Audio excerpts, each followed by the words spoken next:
별. 알퐁스 도데. 당신의 오디오 서재 낭독하는 밤입니다. 오늘 함께할 작품은 알퐁스 도데의 별입니다. 르베롱의 목동과 한여름밤 별들이 들려주는 소리를 따라가 보겠습니다. 그럼 지금부터 시작합니다.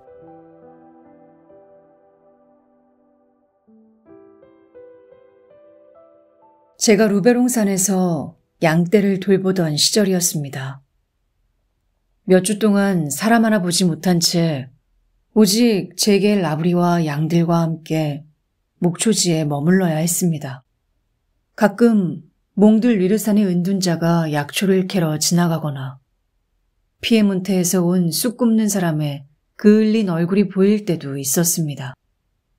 하지만 그들 또한 세상과 멀리 떨어져 살아온 탓에 순박하고 말이 적은 사람들이었습니다. 말하는 즐거움조차 잃은 채 산 아래 마을이나 도시에서 무슨 이야기가 오가는지 전혀 모른 채 지내고 있었습니다. 그래서 보름에 한 번 우리 농장의 노새가 식량을 나르는 방울소리가 언덕에서 들려올 때면 정말 기뻤습니다.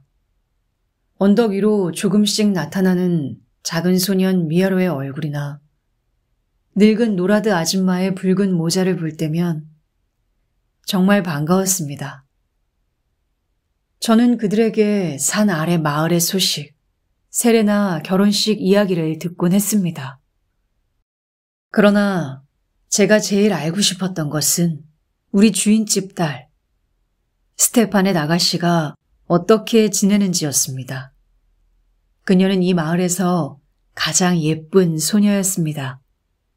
너무 관심 있는 듯 보이지 않게 그녀가 잦은 잔치나 밤모임에 가는지 새로운 구혼자가 생기는지 슬쩍 물어보았습니다. 누군가 저에게 산속의 가난한 목동인 제가 이런 일들에 왜 관심을 갖는지 묻는다면 이렇게 말씀드리겠습니다. 그때 저는 20살이었고 스테파넷 아가씨는 제가 인생에서 본 중 가장 아름다운 존재였다고 말입니다. 어느 일요일, 제가 보름치 식량을 기다리고 있을 때였습니다. 그날은 식량이 오지 않았습니다. 평소 같으면 벌써 왔을 시간인데 말입니다. 아침에는 오늘은 대성당 미사 때문이겠지 하고 생각했고 정오쯤에는 큰 폭우가 쏟아져 길 상태가 좋지 않으니 노새가 길을 나설 수 없다고 짐작했습니다. 마침내 3시쯤 하늘이 맑게 개고 산이 빗물과 햇살로 반짝일 때 물방울이 떨어지는 나뭇잎 소리와 불어난 시냇물 소리 사이로 노새의 방울 소리가 들렸습니다. 그 소리는 부활절날 울리는 큰 종처럼 즐겁고 경쾌했습니다. 하지만 노새를 몰고 온 이는 소년 미아로도 노라드 아줌마도 아니었습니다. 누굴까요? 맞춰보세요. 바로 우리 아가씨였습니다. 노새 등의 바구니 사이에 똑바로 앉아 산바람과 폭우로 상쾌해진 얼굴은 온통 붉게 물들어 있었습니다. 작은 아이 미아로는 아팠고 노라드 아줌마는 자기 자식들 집에 휴가를 갔다고 아름다운 스테파넷 아가씨가 노새에서 내리며 말했습니다. 길을 잃어 늦게 도착했다고도 덧붙였습니다. 하지만 꽃무늬 리본과 반짝이는 치마, 레이스까지 갖춘 그녀의 모습을 보니 덤불 속에서 길을 찾느라 늦은 것이라기보다 무도회에서 시간을 보내고 온 것처럼 보였습니다. 아, 사랑스러운 존재요. 그녀를 보는 제 눈은 지칠 줄 몰랐습니다. 사실 저는 그녀를 이렇게 가까이서 본 적이 없었습니다. 겨울이 되어 양떼를 몰고 내려갔을 때나 저녁 식사를 위해 농장으로 돌아갔을 때 아가씨를 보기는 했습니다. 그러나 그녀는 식당을 빠르게 가로질렀습니다. 하인들과는 거의 말도 하지 않으면서 항상 단정하게 차려입고 약간은 거만해 보이기도 했습니다. 그런데 이제 그녀가 제 앞에 있었습니다. 오직 저만을 위해서요. 이 정도면 정신이 혼미해질 만하지 않겠습니까? 아가씨가 바구니에서 식량을 꺼내며 호기심 어린 눈으로 주위를 둘러보기 시작했습니다. 아름다운 일요일용 치마가 더러워질까 살짝 들어올리고 그녀는 마당으로 들어섰습니다. 그리고 내가 잠을 자던 곳, 지프로 만든 침대와 양가죽, 벽에 걸린 내 큰 외투, 지팡이, 총까지 살펴보았습니다. 그 모든 것이 그녀에게는 재미있는 구경거리였습니다. 여기서 사는 거구나. 가엾어라. 늘 혼자 지내느라 얼마나 심심하니? 뭘 하며 지내? 무슨 생각해? 나는 이렇게 말하고 싶었습니다. 아가씨 생각을 하며 지냅니다. 하고. 거짓말은 아닙니다. 하지만 너무 당황한 나머지 입도 떼지 못했습니다. 아마 그녀는 그것을 눈치챘던 것 같습니다. 그리고 장난기 많은 그녀는 일부러 나를 더 부추기며 재미있어 했습니다. 그럼 너의 착한 친구는 가끔 너를 보러 오니? 아마 황금염소일 거야. 아니면 산봉우리에서만 나타나는 요정 에스테렐일지도 모르지. 아가씨가 나한테 말을 걸 때면 그녀야말로 요정 에스테렐처럼 보였어요. 머리를 살짝 젖힌 채 예쁘게 웃고 서둘러 떠나는 모습 때문에 그녀의 방문은 마치 한순간의 환영처럼 느껴졌습니다. 그럼 잘 있어. 안녕히 가세요, 아가씨. 그리고 그녀는 떠나버렸습니다. 빈 바구니들을 들고서요. 그녀가 경사진 오솔길로 사라질 때 노새 발굽 밑에서 굴러가는 자갈들이 하나하나 내 마음으로 떨어지는 듯 했습니다. 자갈 소리를 오래오래 들었고 해가 질 때까지 나는 잠든 듯 꼼짝하지 못했어요. 꿈을 깨버릴까봐 두려웠으니까요. 저녁이 되면서 계곡 깊숙한 곳이 푸르게 물들고 짐승들이 서로 몸을 비비며 우리로 돌아올 때 누군가가 내 이름을 불렀습니다. 내려다보니 우리 아가씨가 나타났어요. 이제는 아까처럼 웃고 있지 않고 물에 흠뻑 젖어 추위와 두려움에 떨고 있었습니다. 그녀는 언덕 아래에서 폭우로 불어난 소르그강을 만났고 억지로 건너려다 거의 빠질 뻔했다고 합니다. 끔찍한 것은 밤이 깊어 농장으로 돌아갈 수 없는 시간이 되었다는 거예요. 오솔길을 따라 돌아가려면 혼자서는 길을 찾을 수 없었고 나는 양떼를 떠날 수 없었으니까요.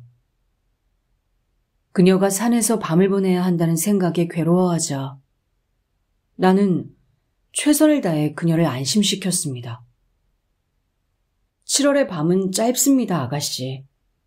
곧 지나갈 거예요. 나는 서둘러 큰 불을 피워 소르그강에 젖은 그녀의 옷과 발을 말려주었습니다. 그리고 우유와 작은 치즈들을 내어놓았습니다. 하지만 불쌍한 아가씨는 몸을 덮이려 하지도 먹으려 하지도 않았습니다. 그 눈에 눈물이 맺히는 것을 보니 나 역시 울고 싶어졌습니다. 밤은 완전히 내려와 산마루 위에는 해질녘 햇살의 부스러기와 옅은 빈 무리만이 희미하게 남아있었습니다. 저는 아가씨가 안으로 들어와 쉴 수 있기를 바랐습니다.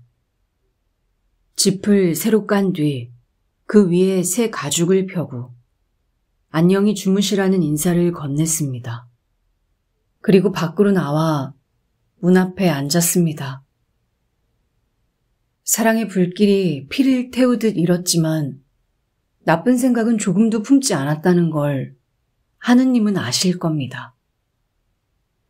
오직 큰 자부심만 있었습니다. 우리 한쪽 구석 잠든 그녀를 신기하게 바라보는 양떼들 곁에서 주인 댁 딸이 모든 양보다 더 귀하고 더 하얀 양처럼 저의 보살핌을 받으며 쉬고 있다는 생각이었습니다. 그때처럼 밤하늘이 깊고 별이 그토록 밝아 보인 적은 없었습니다. 그런데 갑자기 문이 열리더니 아름다운 스테파넷 아가씨가 나타났습니다. 그녀는 잠을 이루지 못하고 있었습니다. 양들이 움직일 때마다 짚이 바스락거렸고 꿈속에서 울어대는 놈도 있었기 때문입니다. 아가씨는 차라리 모닥불 가까이 오고 싶어 했습니다. 저는 제 양가죽을 아가씨 어깨에 덮어드리고 불길을 더 지폈습니다. 그리고 우리는 아무 말 없이 앉아 있었습니다.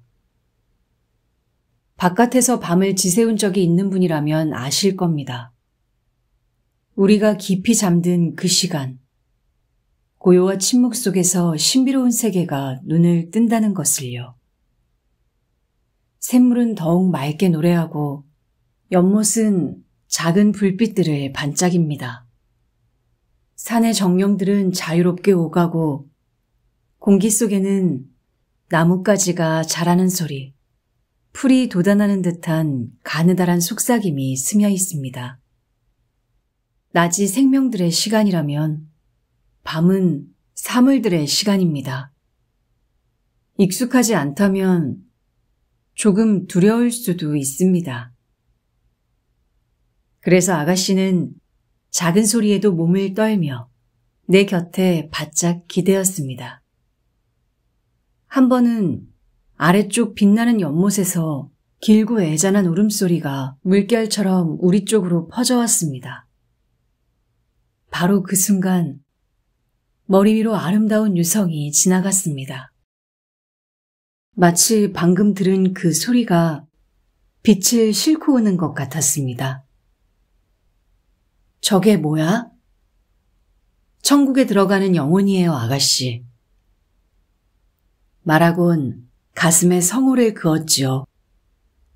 그녀도 성호를 그은 뒤 한동안 하늘을 바라보며 경건하게 서 있었습니다. 진짜구나. 목동은 마법사인 거야? 전혀 그렇지 않습니다, 아가씨. 하지만 우리는 별과 가까이 살아가니 별에서 일어나는 일들을 평지에 사는 사람들보다 더 잘 알 뿐이에요. 그녀는 여전히 턱을 손에 받치고 양가죽에 둘러싸인 채 작은 천상의 목동처럼 하늘을 바라보았습니다. 정말 맞네. 얼마나 아름다운지. 이렇게 많은 별을 본 건 처음이야. 저 별들의 이름을 알고 있니? 그럼요, 아가씨. 여기 보세요. 바로 우리 위에는 성 자크의 길, 은하수가 있습니다. 프랑스에서 시작해 스페인으로 곧 이어지는 길이지요. 사르마뉴 대왕이 사라센과 전쟁할 때 갈라시아의 성 자크가 용감한 사르마뉴에게 길을 알려주려고 그어놓은 것입니다. 조금 더 멀리에는 4개의 빛나는 축을 가진 영혼의 수레, 큰 곰자리가 있습니다. 앞에 있는 3개의 별은 수레를 끄는 3마리의 짐승이고 3번째 별 옆에 작은 별이 수레꾼이에요. 주변에 떨어지는 별빛을 보이시나요? 그건 하느님께서 당신의 집으로 데려가길 원하지 않는 영혼들이랍니다. 조금 아래에는 갈퀴자리 혹은 새 왕자리라 불리는 오리온이 있습니다. 우리 목동들이 시간을 알 때 쓰는 시계와 같아요. 그것만 봐도 지금 자정이 지났다는 걸 알 수 있지요. 조금 더 남쪽을 향해 내려가면 별에 횃불인 장드밀랑, 시리우스가 빛납니다. 그 별에 대해 목동들은 이런 이야기를 합니다. 어느 밤 장드밀랑이 세왕, 그리고 병아리 물이라 불리는 별, 플레이아데스와 함께 친구 별의 결혼식에 초대되었다고 합니다. 플레이아데스는 서두른 나머지 제일 먼저 출발했다고 합니다. 높은 길을 따라갔지요. 저기, 하늘 저 끝, 가장 위쪽을 보세요. 새 왕자리는 아래쪽으로 내려가 플레이아데스를 따라 잡았습니다. 하지만 게으른 장드밀랑은 너무 늦게 일어나 뒤에 남아있었고 화를 내며 그들을 막으려고 지팡이를 던졌습니다. 그래서 새 왕자리를 장드밀랑의 지팡이라고도 부른답니다. 하지만 아가씨, 가장 아름다운 별은 바로 우리 별, 목동의 별입니다. 우리가 새벽에 양떼를 몰고 나갈 때, 저녁에 다시 모을 때 길을 밝혀주지요.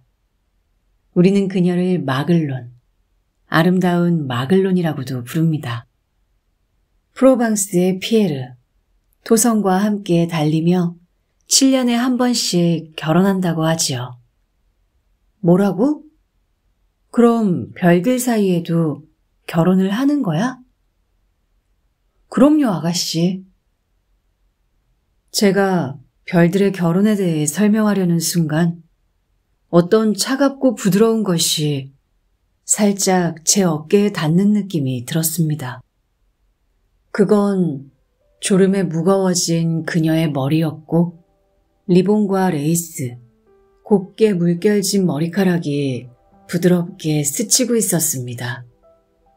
그녀는 꼼짝도 하지 않고 그대로 있었습니다. 하늘의 별들이 아침 햇살에 희미해질 때까지 그렇게 있었죠.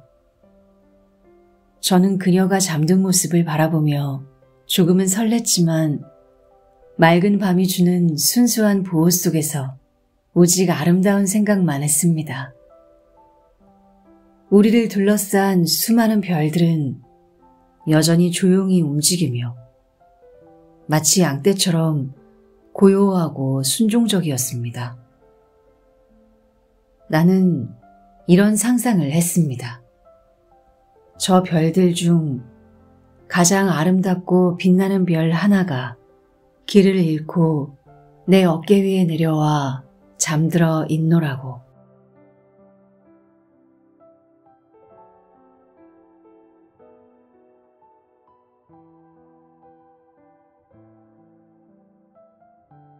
지금까지 알퐁스도데의 별이었습니다. 끝까지 함께 해주셔서 감사합니다. 편안한 밤 보내시길 바랍니다.